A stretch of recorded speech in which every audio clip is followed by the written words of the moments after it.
Le dimanche 15 décembre 2024, Ferhat Meheni, président du mouvement pour l'autodétermination de la Kabylie, MAK, a animé une conférence-débat à Rouen sur le thème de la grève du cartable en Kabylie. Cet événement s'est tenu à l'Hôtel Mercure, situé au 12 bis avenue Aristide Briand. On compagnie, en synergie avec toutes les coordinations pour que cette conférence ait lieu. Un webinaire de la manière de loi, qui va nous revenir à travers l'histoire d'un moment si historique, et j'espère que vous allez raisonner dans ce parcours. Et sans tarder, donc je passe la parole au président de la section MAC de Laurent, مثلي تجبد يدير الشغل. زلفلا كنت زلفلا ونسى ديرت ايميدو تصفر دونك فيت تقع ساكن تصقى الوليدات تنميرت تبغان تنميرت سبقرانت aussi يمسس الواي qui nous a accordé cette conférence malgré الحريص دونك عندي التحريص التشغيل تنميرت la section de Laurent la coordination nord تنميرت وكاد la section de Har aussi des Fkanakouva d'Afran تنميرت وتمثل الناس مثلا نريد نروح نسيباري باش تشوف حاجه تسقاكي الفرحه بقرا على كفو la conférence et surtout sur le thème en fait très important زعما وكذا شو قلنا 94 95 دونك طاس الروك اللي ينهضن دونك الساقي ويا اللي كان يستقسيني مساس الواي فداكي وكنا وندير تيريف بايلي برا دي ثالث ثاني ميرت ونصبر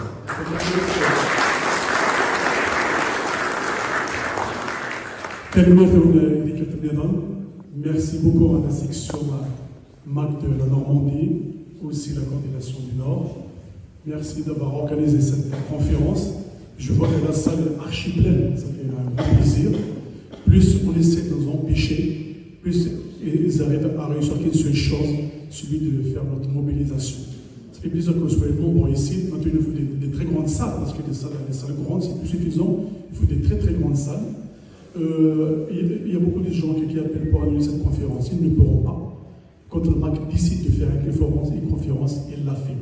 Celui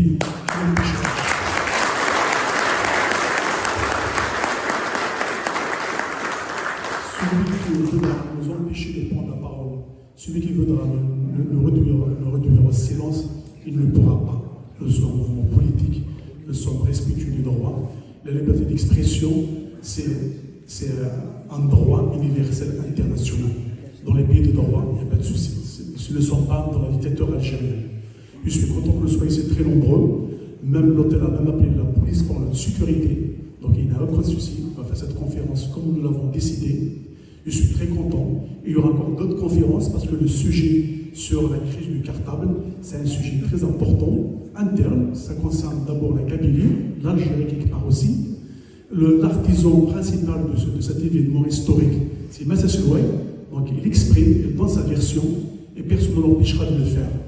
Donc je passe la parole d'abord à Massa Kahina, notre ministre du gouvernement, ministre de gouvernement en exil, la Navade, parce qu'avant encore une fois de plus, c'est une femme grande sous coulisses. Merci.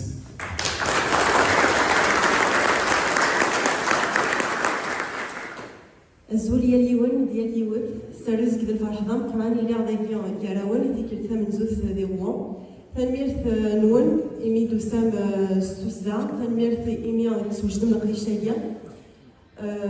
Moi je dirais c'est exaltant d'être dans une cause comme la nôtre. C'est vraiment exaltant et motivant parce que voilà tout ce qu'ils ont essayé de faire là à l'instant, enfin il y a une heure. L'hôtel a reçu une centaine d'appels pour essayer d'annuler cette conférence. C'est-à-dire finalement notre pacifisme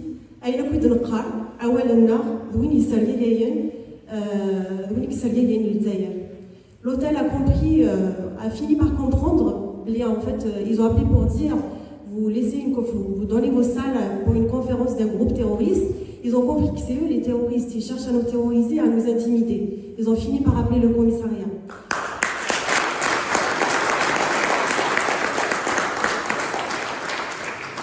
Je tiens à rappeler qu'ici c'est la France, c'est un pays de droit, ce n'est pas l'Algérie où les lois sont bafouées, où tous les rapports des instances internationales témoignent donc de la dictature algérienne.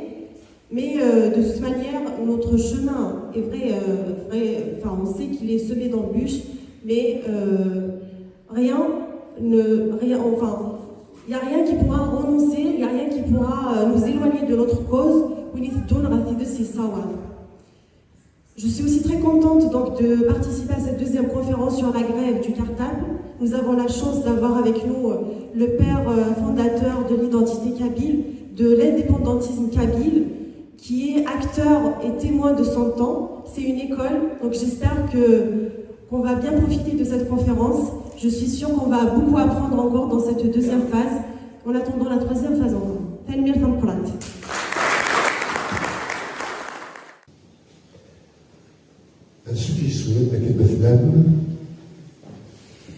Je tiens à vous remercier tous et toutes pour votre présence.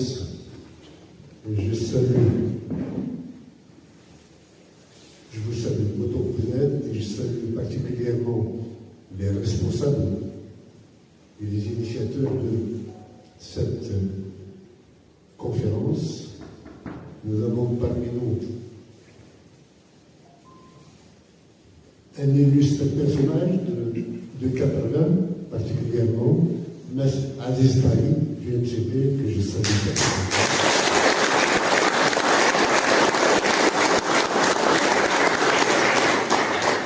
Nous avons une américaine parmi nous, qui est Madame Elisabeth Myers.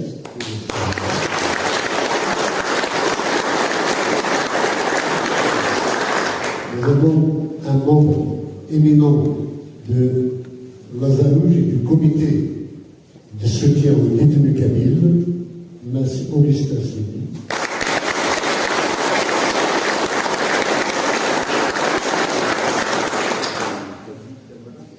Je salue tous ceux anonymes qui sont parmi nous et les illustres personnages qui sont à mes côtés, notamment M. Sada Koudjam, qui est mon propre conseiller, et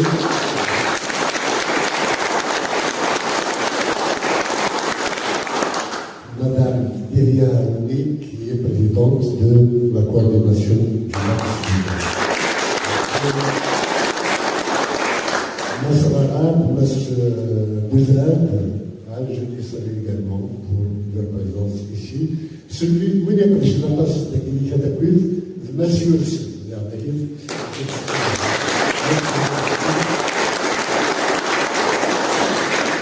Son père est persécuté en Kabylie, mais lui, il est toujours là, et malgré tout ce qui se passe.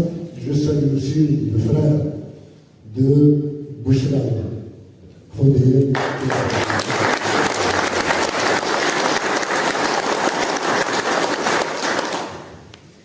J'aurais aimé dire le nom de chacun. Bon, on est passé la nuit. Je reviens au contexte historique.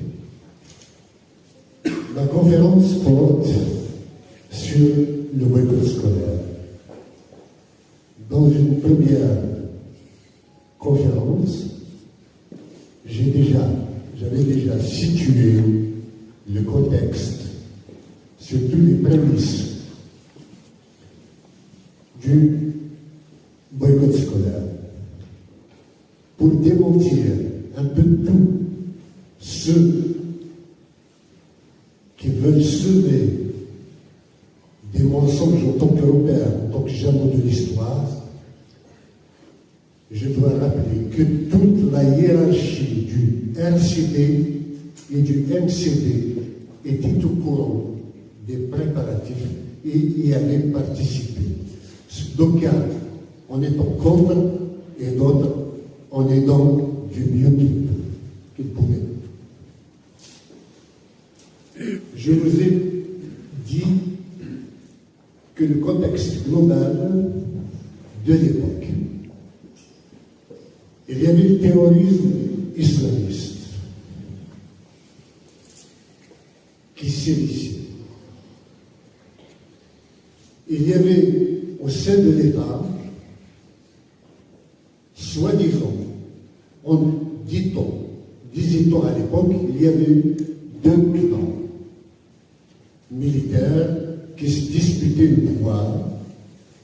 Les éradicateurs qui étaient du côté de l'aile du général Toufik, donc une grande partie du service algérien, et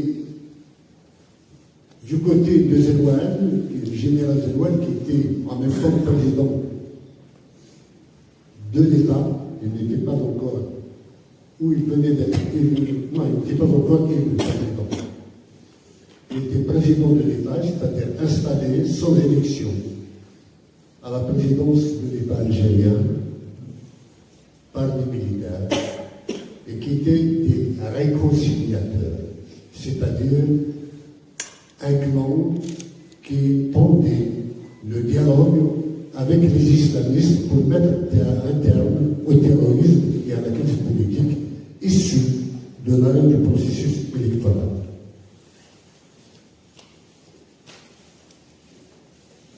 En Kabylie, il y avait deux courants. Le courant FFS et le courant RCD. Le RCD était du côté des éradicateurs du général Toufik et le FFS était du côté des islamistes et du dialogue avec les islamistes.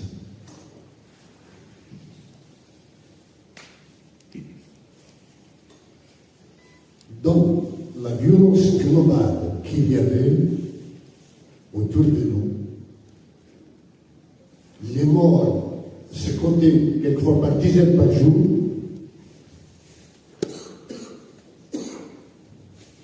J'ai vu personnellement, j'avais vu une opportunité, ou ce qu'on appelle dans le langage ou le jargon politique ou militaire, une fenêtre de tir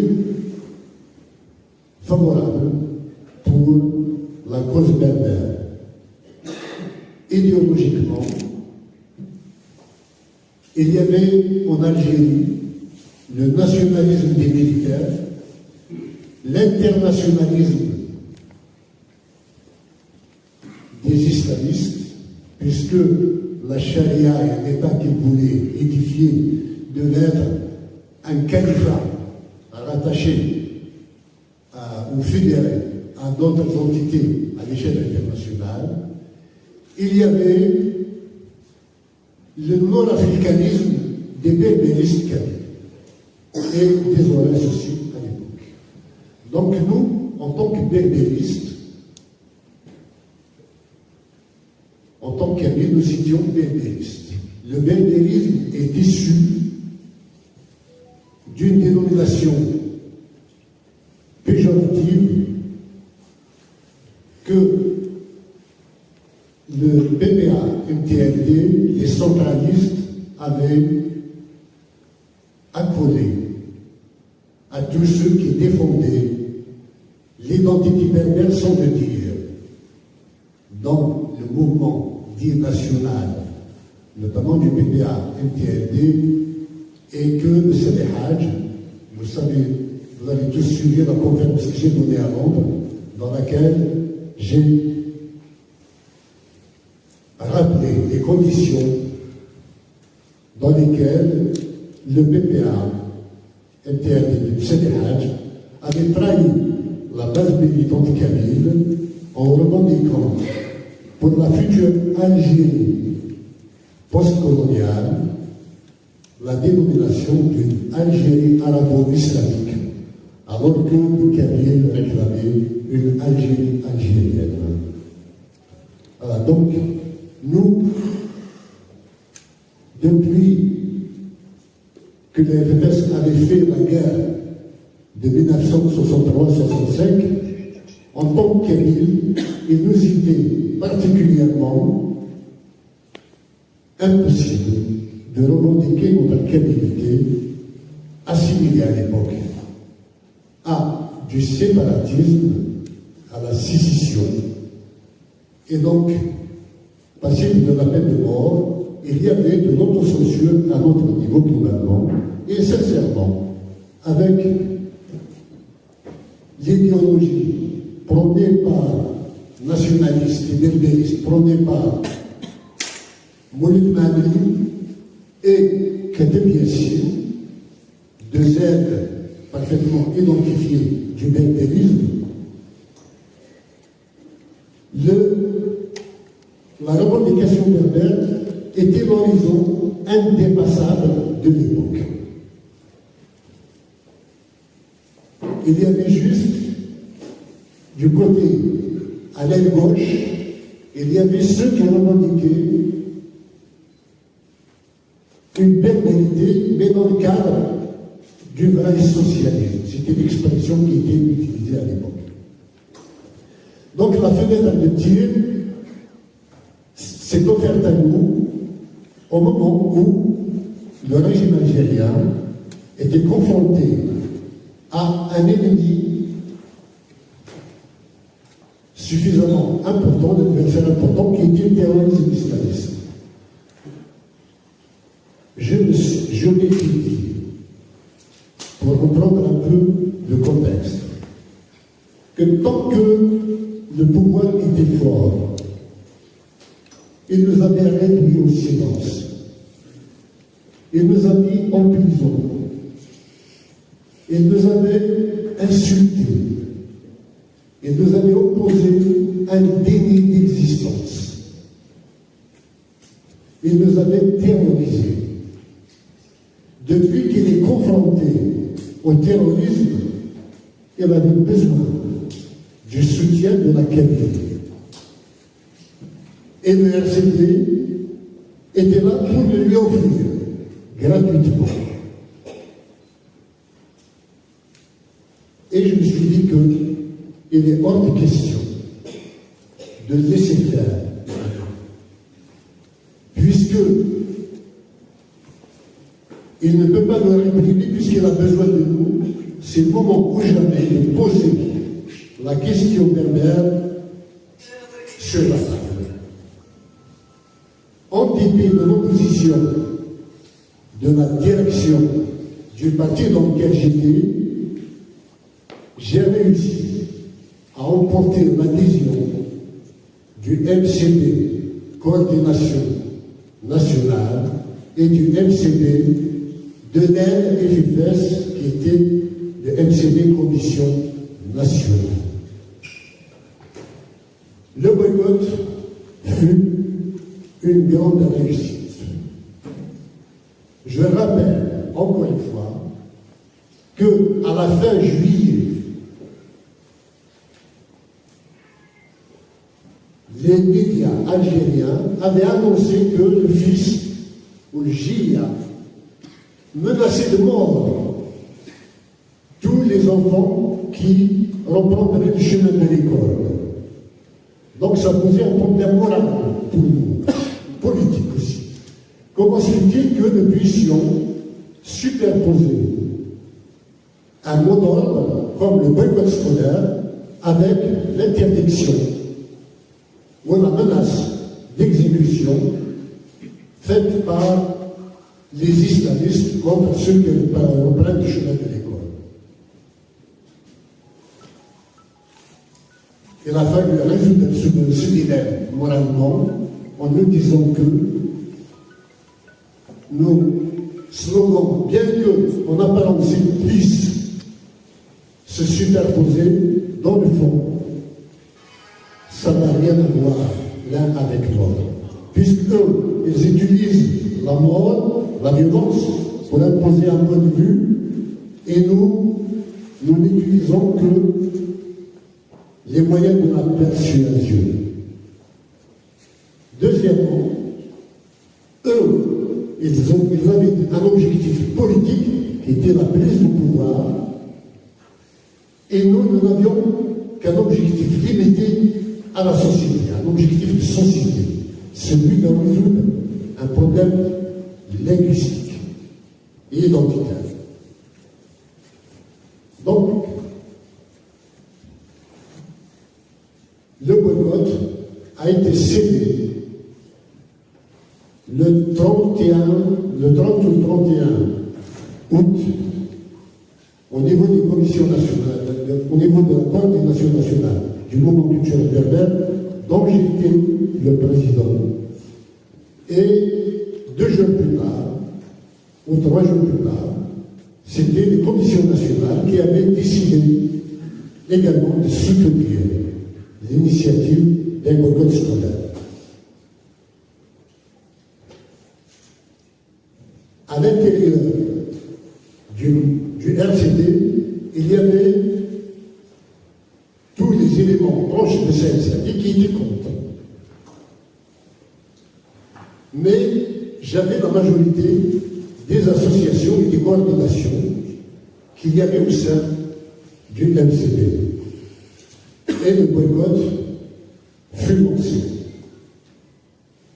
Pour vous rendre compte que la menace proférée par le GIA, soi-disant par le GIA, en juillet, contre tous ceux qui reprendraient le chemin de l'école, elle n'a pas été exécutée. Il n'y a eu aucun acte de violence contre ceux qui avaient pris le chemin de l'école.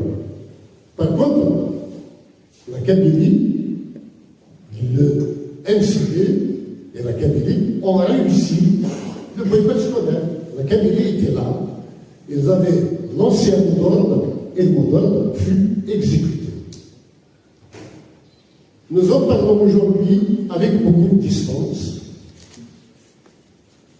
et c'est l'action, la seule action depuis l'indépendance de l'Algérie, ou disons depuis l'accession de l'Algérie française au statut de l'Algérie post-française, que la Kabylie a obtenu quelque chose en tant qu'elle a engrangé un bénéfice de son action, puisqu'à la fin, il y a eu quand même mise sur pied du Haut Commissariat à la majorité et la reconnaissance du fait berbère de jure comme de forme. Une fois le boycott réussi,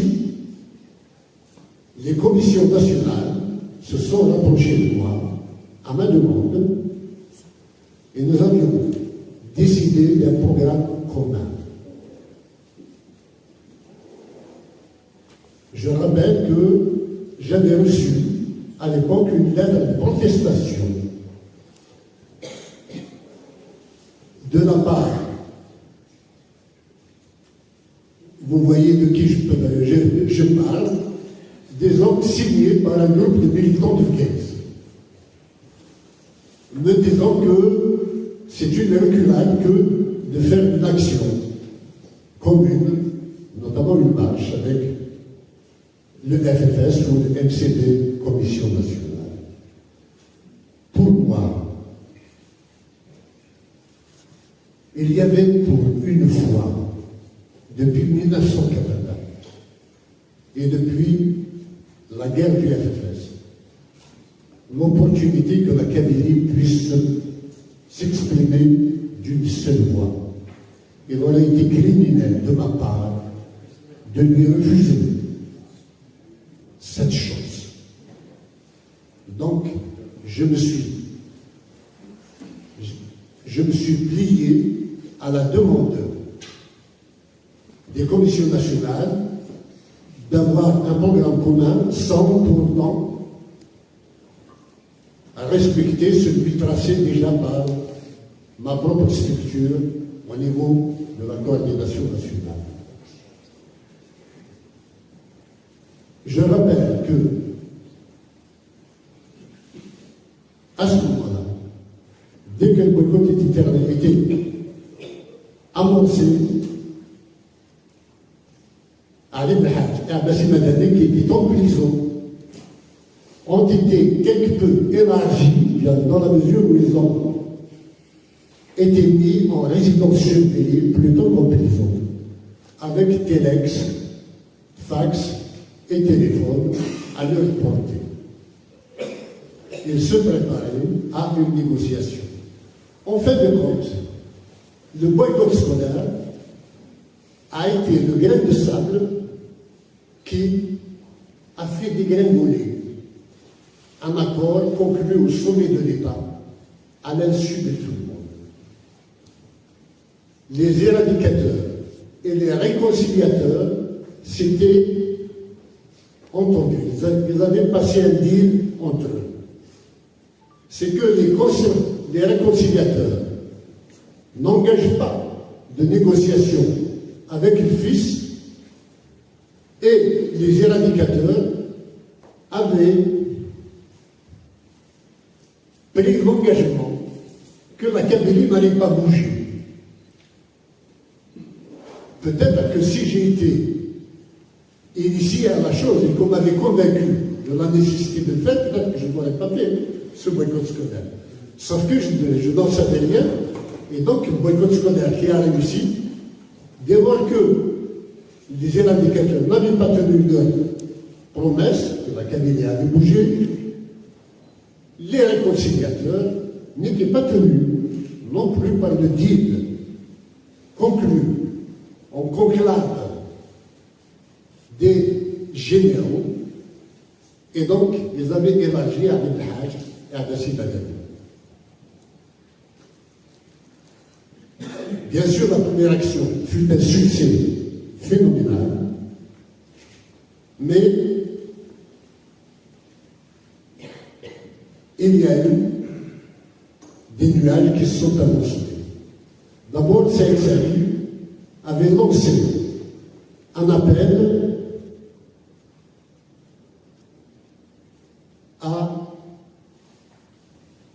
la résistance armée contre les islamistes, contre le terrorisme islamiste, en tant que droit et en tant que devoir. C'était publié dans toute la presse algérienne le 17 ou le 18.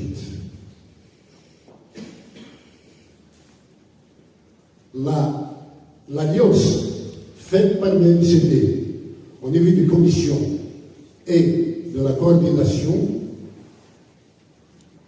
avait quelque part mis en sourdine cet appel à prendre les armes contre le terrorisme en Kabylie.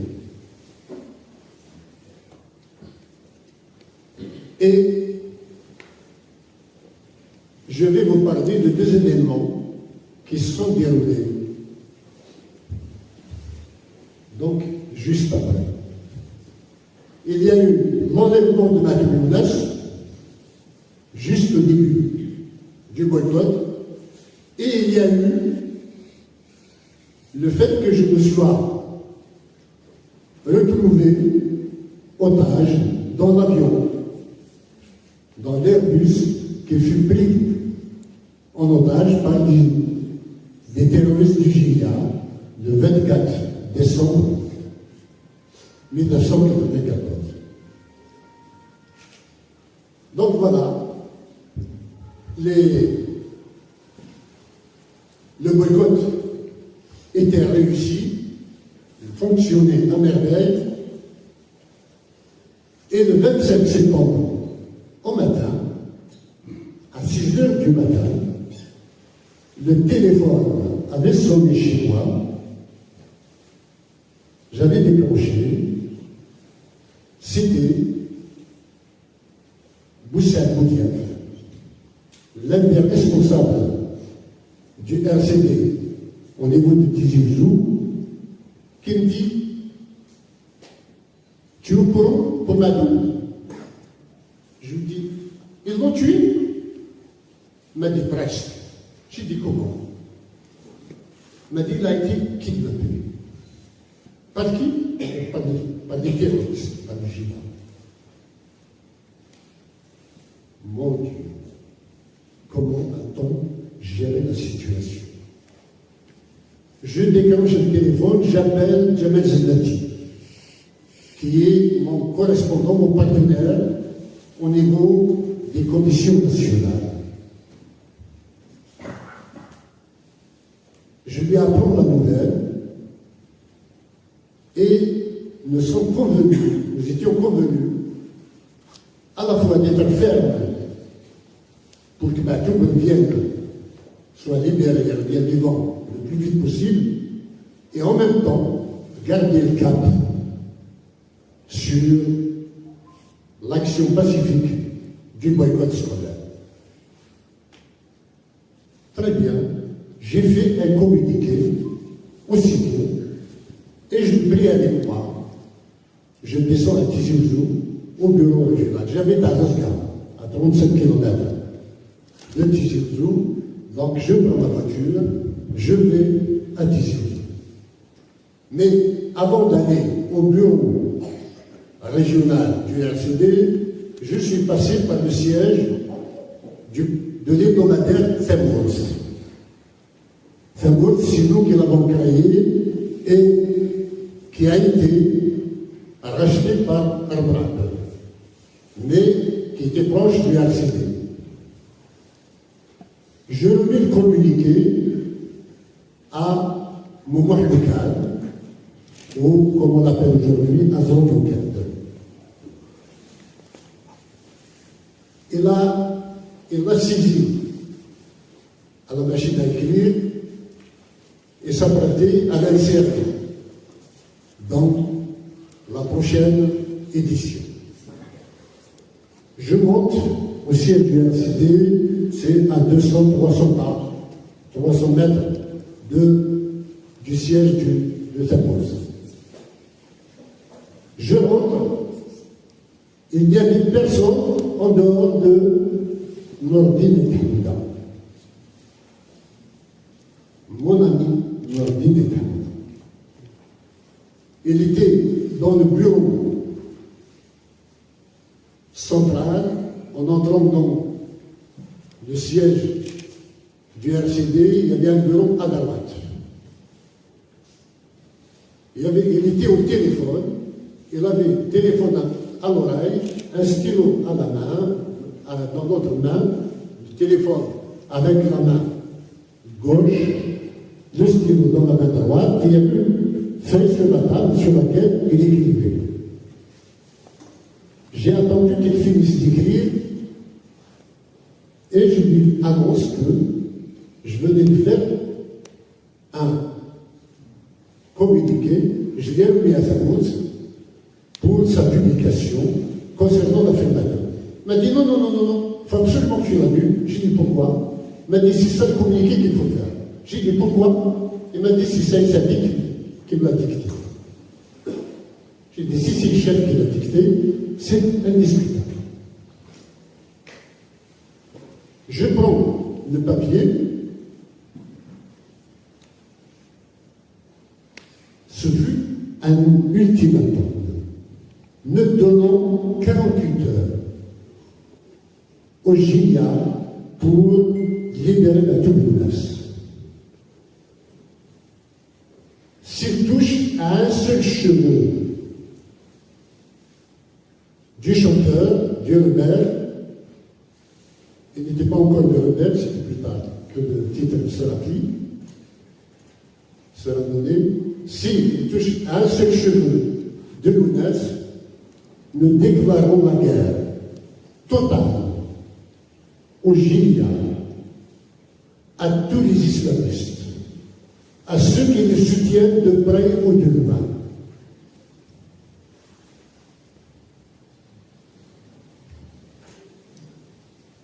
J'étais devant une décision à prendre. Soit je dis non, soit je dis oui. Si je dis oui, il faut assumer les conséquences de la violence qui va s'en suivre.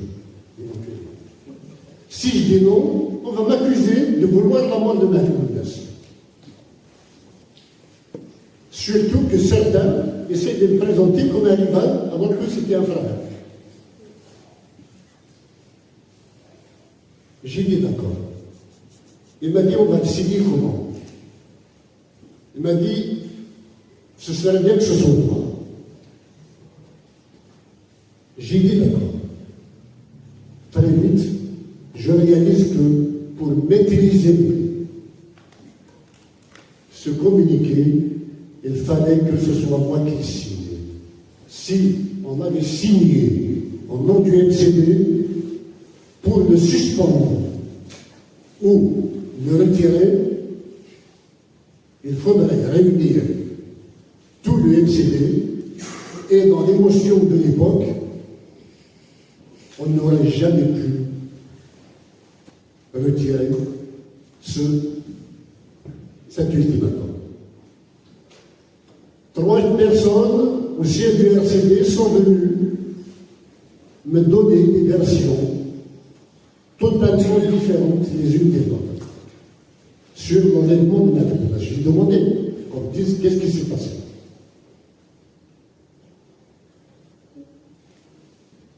Ils n'étaient d'accord ni sur l'horaire, ni sur le nombre de terroristes qu'il y avait, ni sur le nombre de gens qu'il y avait à l'intérieur du bar dans lequel Madoum a été enlevé à Taron, ni sur l'accoutrement, ni sur les armes.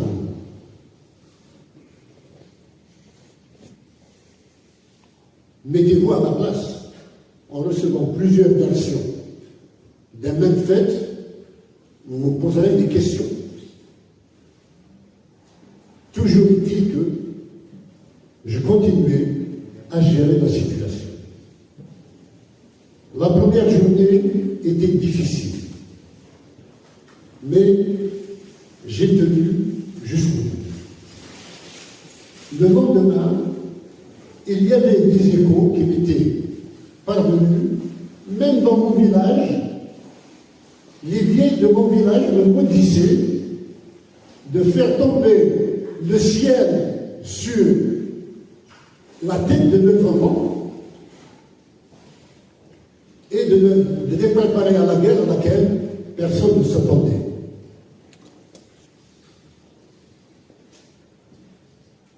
Ça devenait pesant et je n'avais aucune information sur la suite des événements. Vers 15 heures de l'après-midi, nous sommes plus de 24 heures après l'enlèvement de Madoum, c'était mardi, hein, l'ultimatum était lancé lundi. Mardi, vers 15 heures, je me dis, moi, je ne suis pas bien. Ce n'est pas moi, le président de l'Algérie. Il y a une armée, il y a une gendarmerie, il y a une police, il y a des indicateurs, il y a des chars, il y a des avions, il y a des hélicoptères, il y a des armes, il y a des informateurs partout. Ce n'est pas à moi de gérer une telle situation. J'ai pris mon téléphone et j'ai appelé. J'avais le numéro du commissaire divisionnaire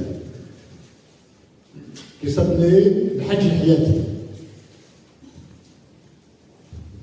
Il me reçut froidement en disant, il m'a dit, écoute, c'est le capitaine, le lieutenant, c'est un qui s'occupe de l'affaire Madoum. Il m'a dit, tu rappelles et tu demandes le lieutenant Serdi.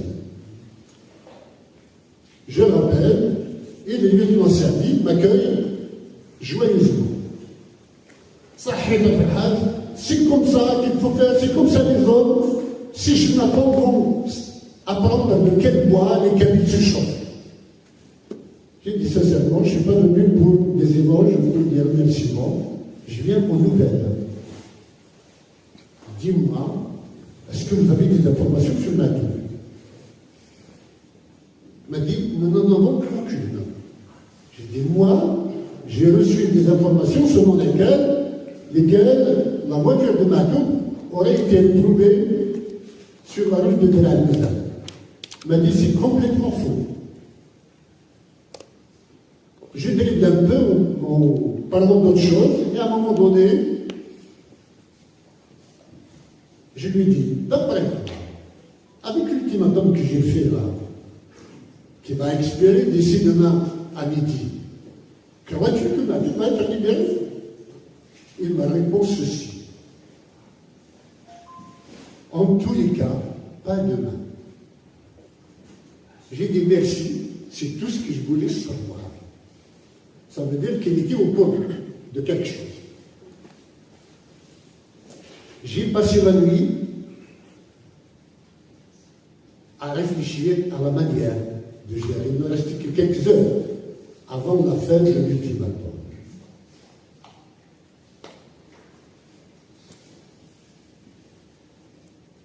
À un moment donné, j'ai arrêté ma décision sur la base du raisonnement suivant.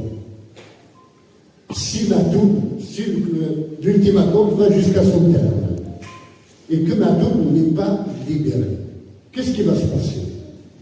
Les gens vont tuer la mère, le frère ou la sœur de Stiti et de Bailèche qui venaient d'être dénoncés dans la presse comme étant les véritables ravisseurs de Matoum.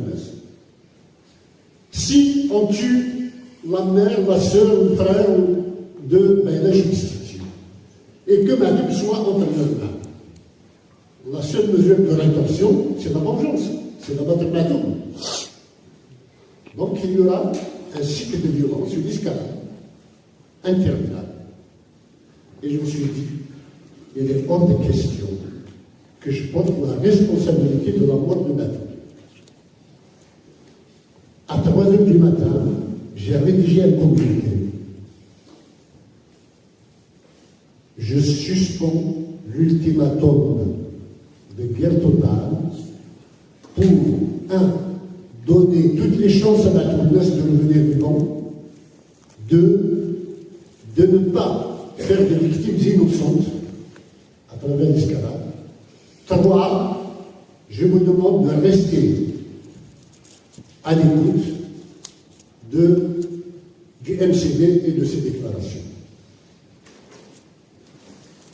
À l'époque, le soir d'Algérie paraissait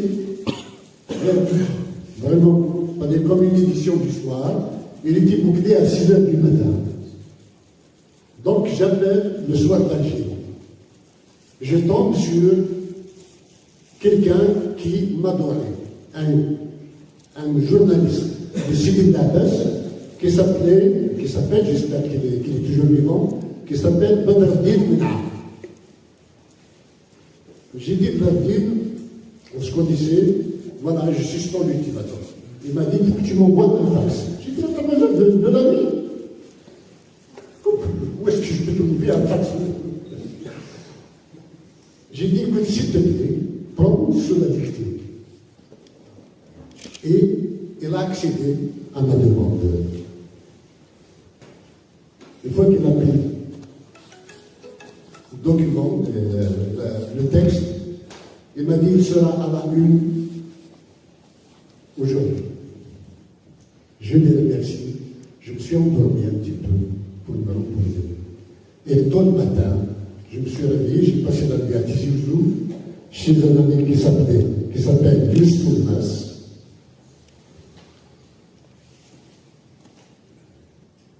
Un adorable homme de Portugalouche. Oui, c'est un village de Lima. Il habitait à la rue parallèle au-dessus de l'Aristide. Donc, on prend le café le matin et je descends au siège du RCD. Il n'y avait personne sauf Nordine et Trimouta. Dès que je rentre, je dis à Nordine, je suspends l'ultimatum. Il ne me regarde pas, il m'a dit le téléphone, il appelle, il revient. Il m'a dit, ça te demande. J'ai dit, c'est toi qui as appelé ça. Il m'a dit, oui. D'accord.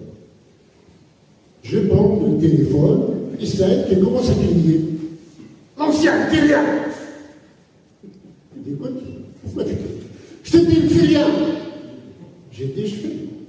Quand il a vu qu'il n'avait pas d'influence là-dessus, il me dit, non, tu n'as pas compris. Je n'ai pas compris. Quoi? Il m'a dit, ne le fais pas jusqu'à ce que j'arrive. J'ai dit, je te donne un quart d'heure pour arriver. Il est arrivé dans les 7 minutes.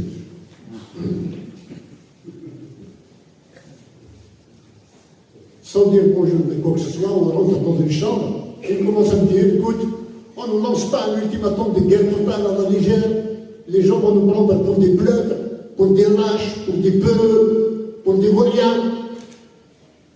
Je dis, je préfère qu'on prenne pour un lâche, pour un pleutre, pour un peureux, mais pas pour un assassin.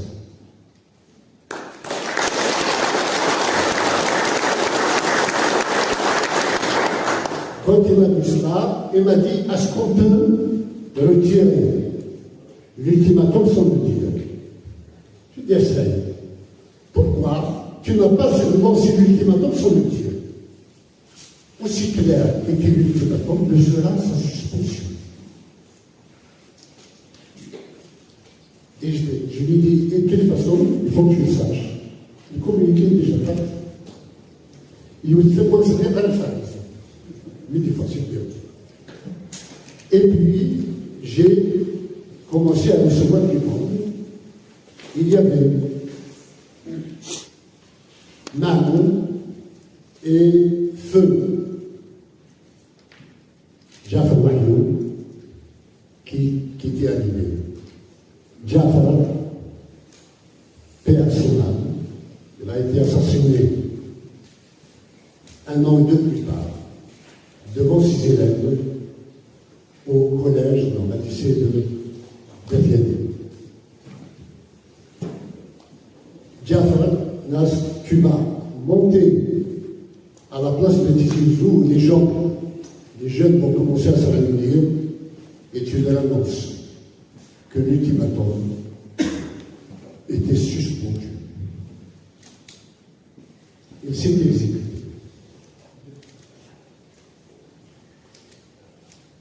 Je vous cite juste une scène. Il y avait mon fils Andrian, père son âme lui aussi, assassiné en 2004, qui était là-bas. Quand Jafar Wahyo avait annoncé la suspension de l'ultimatum, mon fils reçoit un coup d'épaule de quelqu'un qui était à sa droite, lui a dit, de toute façon, nous avons préparé deux attentats ce soir, l'un à Imam, l'autre à Ziani. C'était qui? Il m'a dit que c'était au dernier. Donc, ils avaient préparé des attentats pour le journal. Mais comme il n'y avait plus de tête du Turc à qui associer ces attentats, pour lui faire porter la responsabilité, de l'acte, les attentats n'eurent pas lieu. Le Monde, quand il a vu l'ultimatum, journalistement, avait titré à la une, le MCD déclare la guerre à l'Algérie. Oui, toute l'Algérie était islamiste, pratiquement.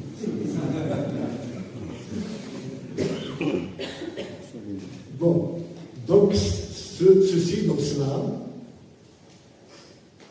Après cela, j'ai décidé de tenir une conférence de presse pour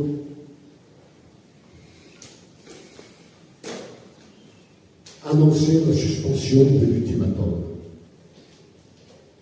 Et juste, c'était à l'hôtel de la Khadija. La presse était là. Et la direction m'appelle, voilà, vous avez un téléphone, un coup de fil de monter. La conférence était en bas il y avait 2 étages, je trouve, sur déjà. La conférence devait se dérouler en bas, vers le restaurant. Je remonte à la direction pour trouver ce téléphone. C'était Saïd Sadi qui voulait m'énerver pour que je rate ma conférence. J'ai raccroché, j'ai essayé de garder mon calme et de tenir la conférence dans de bonnes conditions. Comment on s'est vengé de moi à l'époque, c'est qu'on appelait des photos trop proches de moi. J'avais des moustaches qui étaient un peu plus longues que d'habitude. On les a montrées comme étant désordonnées. C'est comme si j'étais sale, je ne sais pas moi. Il fallait prendre l'image la plus mauvaise de moi pour que je sois condamnable ou que je sois quelqu'un de repoussant. Voilà. Quelques jours plus tard, Saïd Sadi était venu me voir. Je rappelle que tout ce qu'il a raconté sur moi est absolument faux.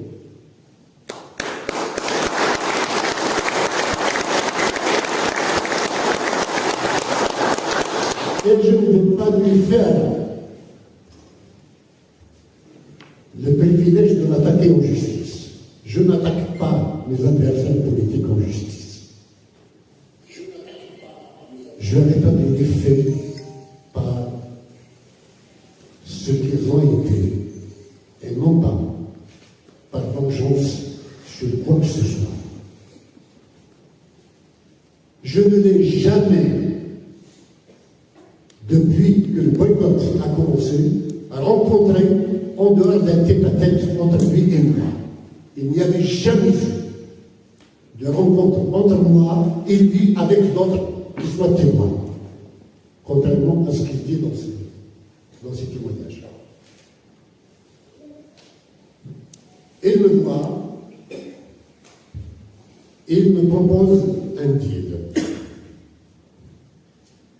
D'abord, il m'annonce deux choses. La première, c'est que la famille Stiti et Baïlèche auraient quitté la ville de Tizi Ouzou, auraient fui la ville. Il m'a dit ceci: nous sommes, pas lui, nous sommes en train de chercher à savoir si cette fuite est organisée par le fils ou juste découle d'une peur panique qui est naturelle, suite aux accusations concernant l'enlèvement par deux parents de Maître Bleuès.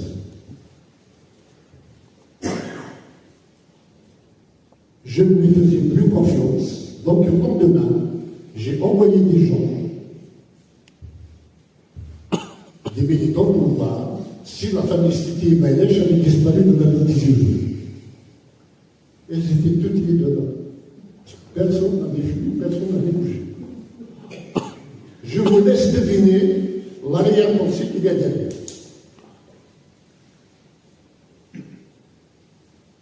L'autre chose, il m'a montré deux textes qu'il a refusé que je prenne avec moi. L'un était vraiment inintéressant pour moi. C'était la démission de Leïla Aslaoui du gouvernement. C'était idéologique. Bon, il n'était pas d'accord avec Clan, un conciliateur qui menait les négociations avec le fils, mais pas plus. Par contre, un autre document était un document top secret. Il détaillait les négociations que les militaires allaient avoir avec Abbas Madani à l'époque. Ils proposent ceci, nous proposons cela, ils acceptent ceci, nous faisons de la chirurgie pour qu'au bout d'un mois, au moins, les négociations capotent. Donc c'était, dès le départ, fait dans le sens de faire capoter les négociations. Ensuite, dans la feuille de route qui est tracée par ce document et qui allait être respecté jusqu'au bout, il était annoncé que le gouvernement Mouktar Sifi allait être gardé jusqu'à l'année prochaine, septembre prochain, septembre-octobre, organisé des élections présidentielles en Algérie. Et c'était Mouktar Sifi qui allait rester au gouvernement jusque-là. J'aurais voulu prendre le document avec moi, il m'a dit non, tu ne sors pas avec ça. Et il m'a demandé, puisque tu as lu le contenu de cette feuille de route, est-ce que de ton côté, tu peux faire capoter les négociations au moins pendant un mois jusqu'à ce que celles qui sont menées avec le fils capotent. J'ai dit, si ce n'est que cela, moi aussi je ne veux pas qu'il y ait de deal entre les islamistes et le pouvoir, donc je marche. Et en récompense de cela, il m'avait accordé de passer dans l'émission de Bernard Pivot dans Apostrophe. Et depuis, nous ne nous sommes jamais revus.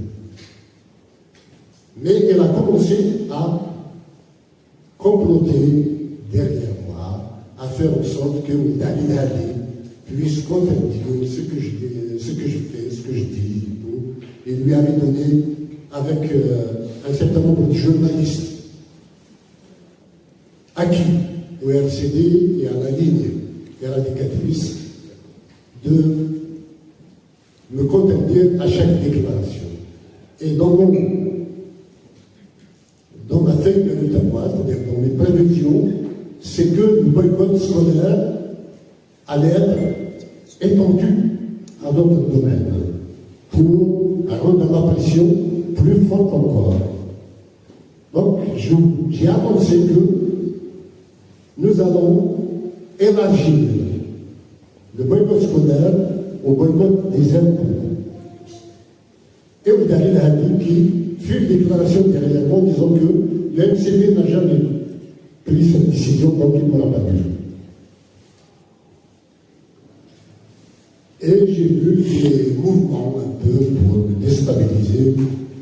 Écoutez, je n'ai jamais été un assoiffé de pouvoir, quelqu'un qui cherche à occuper des postes.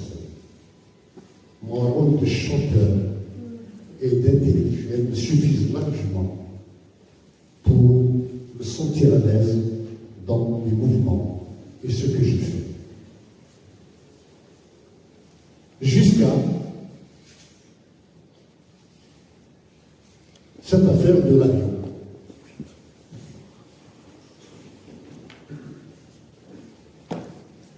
J'avais pas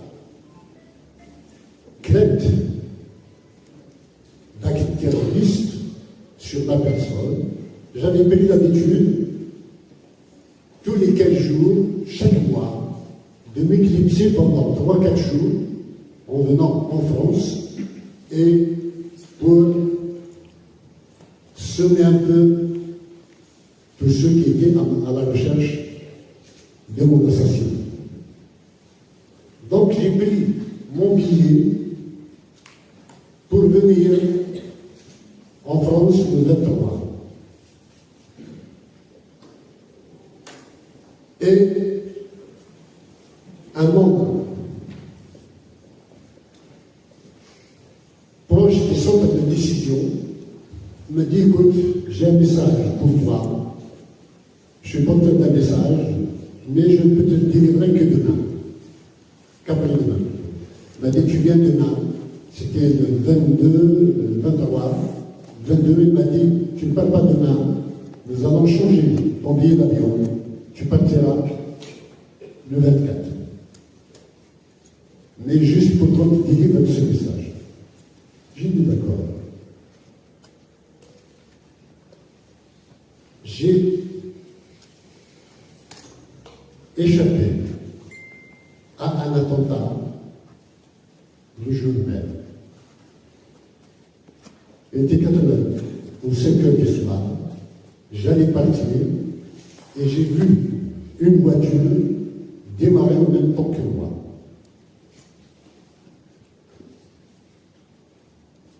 J'ai tout de suite de la semaine, et plutôt que de rentrer chez moi, j'ai passé la nuit de nouveau à Tizi Ouzou.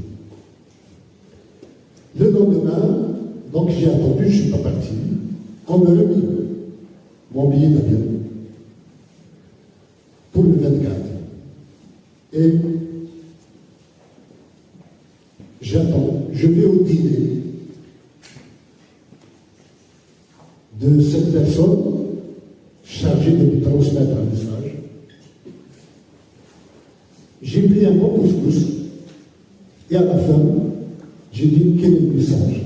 Il m'a dit en fait il n'y en a pas, on a retiré le message. D'accord. Vous voyez, en tant que terrorisme, c'était au mois de décembre, on faisait un noir terrible. Je rentrais chez moi entre 11h et midi de Tizi Ouzou à Verga.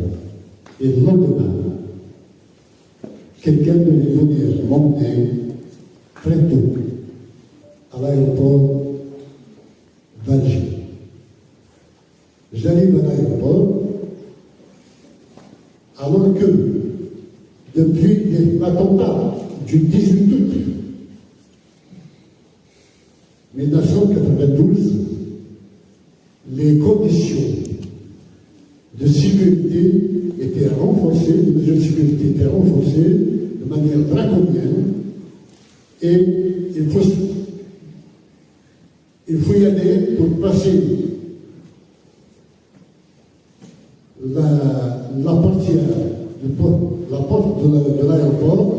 Il fallait être là-bas 3 heures en avance sur moi. J'arrive, je passe comme une fleur à la poste, j'avais un sac. Il m'a dit c'est pour Paris, le gardien qui était là, j'ai dit oui. Il m'a dit c'est pas là, vous pouvez y aller. Donc mon sac n'est même pas passé au scanner pour voir s'il y avait quelque chose. En temps de terrorisme. Et voilà. Il y a eu, donc, me voici à l'intérieur de l'aéroport. Je ne sais quelle mouche m'a piqué. À la dernière minute où je me suis dit, c'était vers 11h, je me suis dit, je viens acheter du vin. Nous sommes à Noël, autant prendre avec moi un cadeau pour ceux qui vont réveillonner avec moi. D'accord. J'ai été prendre ce vin, et en partant, la navette était passée, et tous les passagers ont été emmenés. Alors que d'habitude, là aussi, il n'y avait pas d'avion qui n'avait pas de retard. Ce jour-là, l'avion était en avance. Un quart d'heure à l'avance, les gens étaient déjà partis. La navette est venue, elle m'a pris tout seul de la salle d'embarquement jusqu'à l'avion.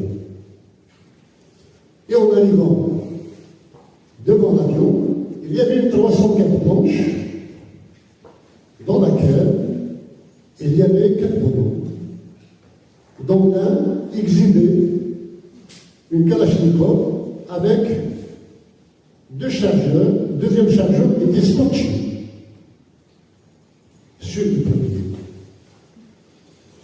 Écoutez, en tant que terrorisme, ce mesure de sécurité, je me dis naturellement que ce sont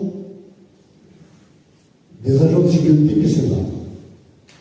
Je monte tranquillement, je m'assois, et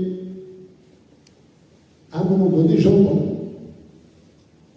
comme des plaques de bois qui sont à choc.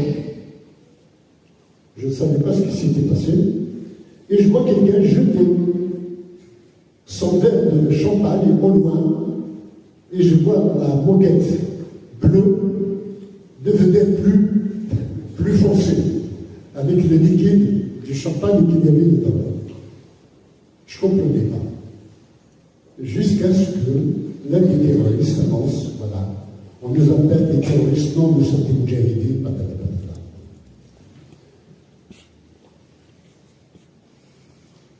C'est plus tard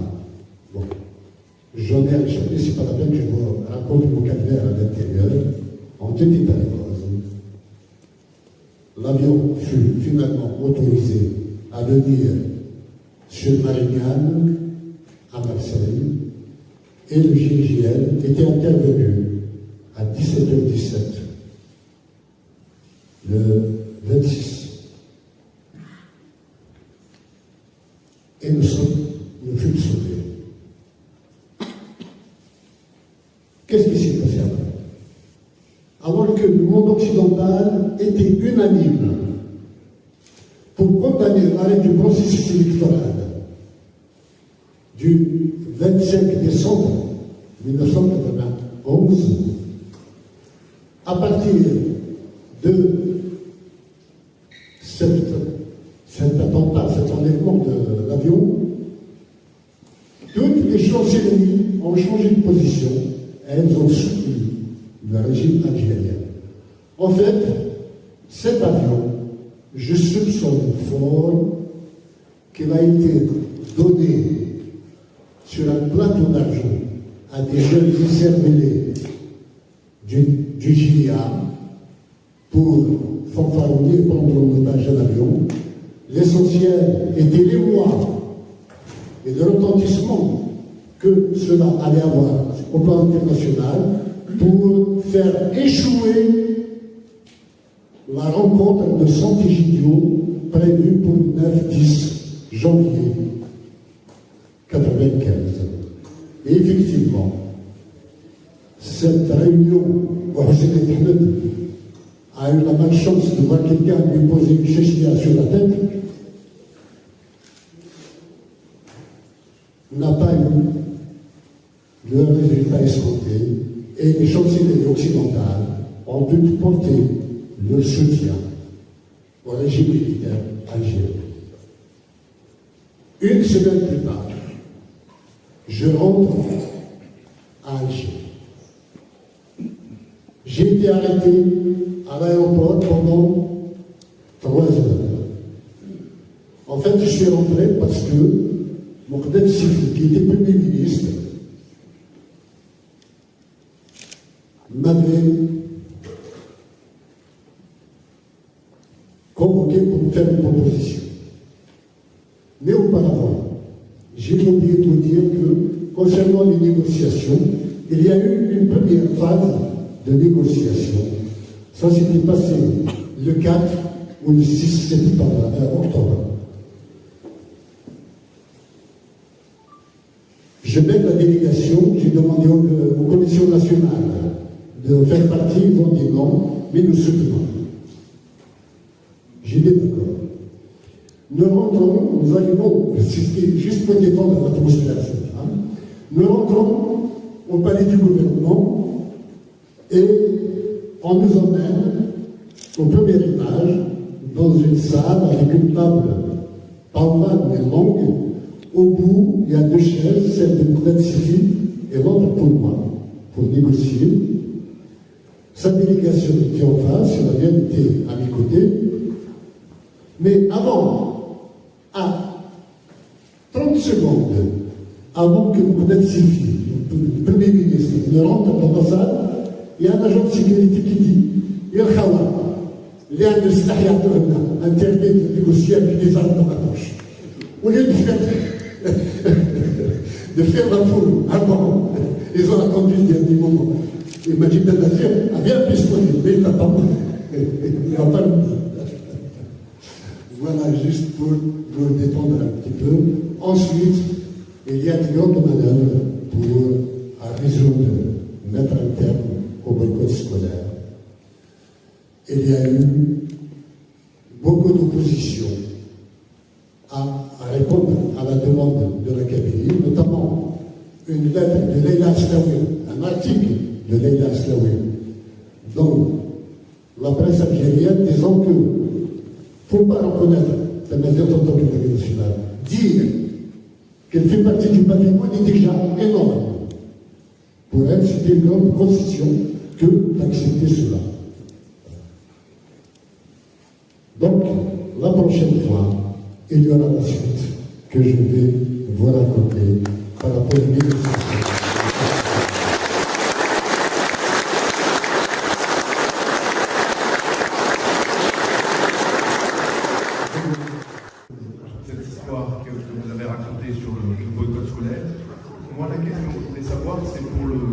détournement d'avion. Juste la personne qui vous a justement changé, qui vous a demandé de changer votre horaire de vol, votre journée de vol. Quelle est l'identité de cette personne? Est-ce qu'elle est toujours vivante?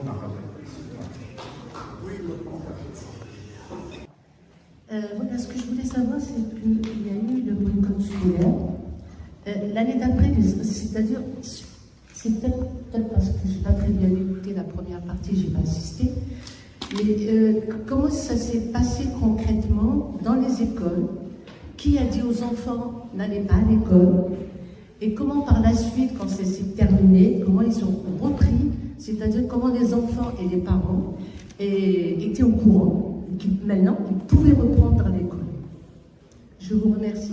Avec un certain nombre d'amis, avait créé la CERA, la coordination des lycéens indésirables. Je crois qu'aujourd'hui, nous avons même rencontré l'un d'entre eux, qui a eu l'amabilité de nous accueillir dans son établissement, Lucien.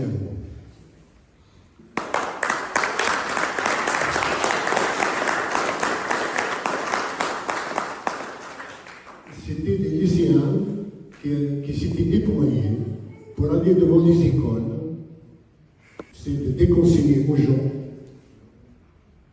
d'aller à l'école. Le premier jour, il y avait, je l'ai raconté déjà dans ma première conférence, il y avait quelques lieux où c'était combien? Il y avait 5, 10% de gens qui se sont rendus à l'école, mais qui n'ont pas tenu la journée pratiquement. Le ministre de l'Enseignement était pour la première fois venu superviser le déroulement de la rentrée scolaire en Kabylie. Le soir, il avait annoncé qu'il y avait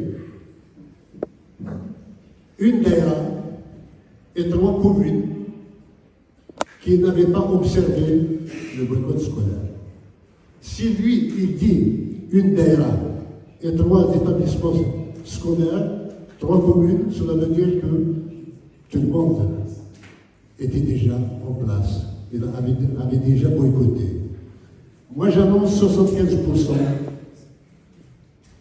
de réussite. Le lendemain, j'annonce 95%. Le ministre de l'Éducation n'avait pas communiqué. 3e jour, j'annonce 100%. Voilà comment la bataille de la communication a été remportée par nous.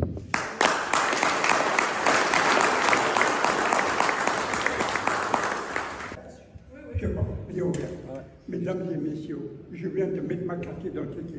Vous allez certainement vous pardonner un bio qui est précis. Moi, une petite question, Monsieur le Président. Et je voudrais savoir combien de temps il reste pour qu'on va rentrer indépendant. Tout ça, tout de suite.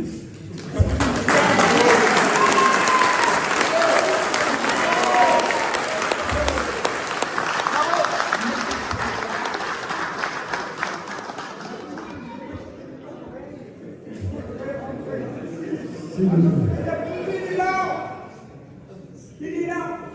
Vous pouvez pas dire que je suis français. Non. Notre identité, il est là. Moi, je vous remercie. C'est notre doyen. C'est notre sage.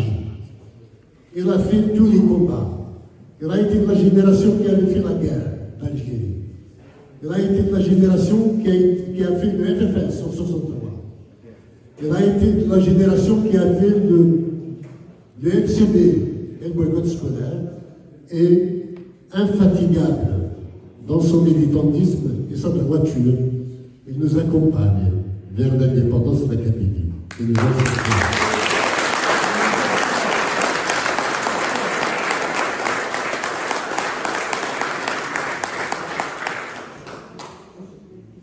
Votre question, j'aurais aimé vous dire demain.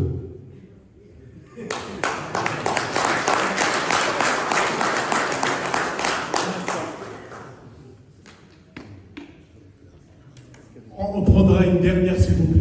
Merci beaucoup. S'il y a une dernière question, la conférence a été assez longue et assez intéressante. Donc on prend une dernière question si vous voulez. Et voilà. Oui, donc ma petite question, c'est par rapport au fameux communiqué sur le communiqué qui a été dicté pour Nordnet Mundak, que vous avez accepté de signer. C'est bien ça. L'ultimatum, le communiqué qui a été dicté à Mundak, que vous avez accepté de signer. Pourquoi vous avez accepté alors que vous étiez à la culture et là, ce n'était pas une affaire culturelle? Pourquoi, en voyant vous, l'homme, enfin là, le responsable qui devait signer le communiqué? Opéré pour plusieurs raisons. Si je n'avais pas accepté, il y aurait eu de toutes les façons un fou quelque part pour signer le papier. Même si peut-être cela n'aurait pas eu autant d'impact que signé par moi. Mais le fait que ce soit signé par moi, dans l'intention de son rédacteur, c'est que moi j'apparaisse comme un extrémiste. D'ailleurs, je ne vous ai pas dit, ou plutôt je l'ai dit la dernière fois, quand l'ultimatum de guerre totale était publié, Saïd Saadi a fait publier un article au nom, un communiqué au nom du RCD disant le RCD décline toute la responsabilité de la suite des événements. C'est-à-dire que je suis isolé. Je porte seul la responsabilité des violences si elles venaient à se déclencher. J'ai opéré parce que je suis dans une structure.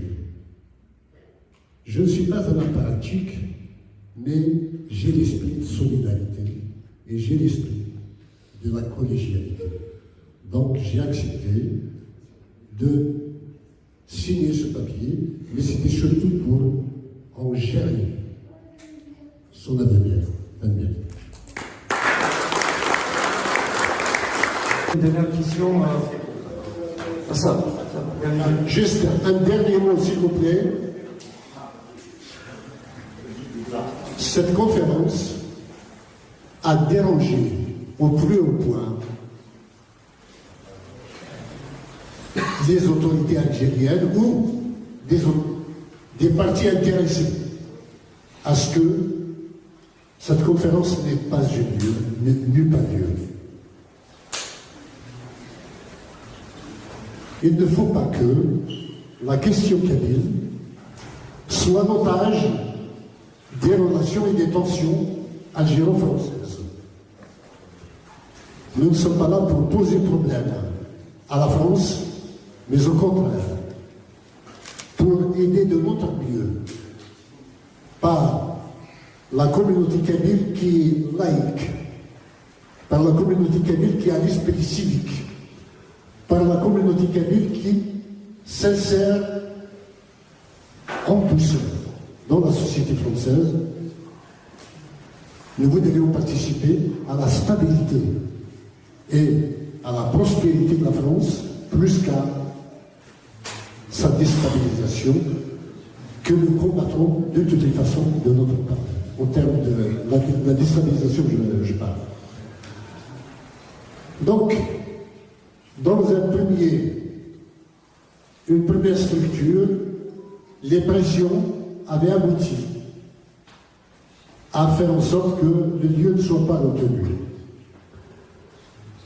En votre nom, en mon nom personnel, je félicite et remercie les groupes accords de nous avoir accordé cette salle pour tenir une conférence sur un vécu, une histoire, et non pas sur une revendication.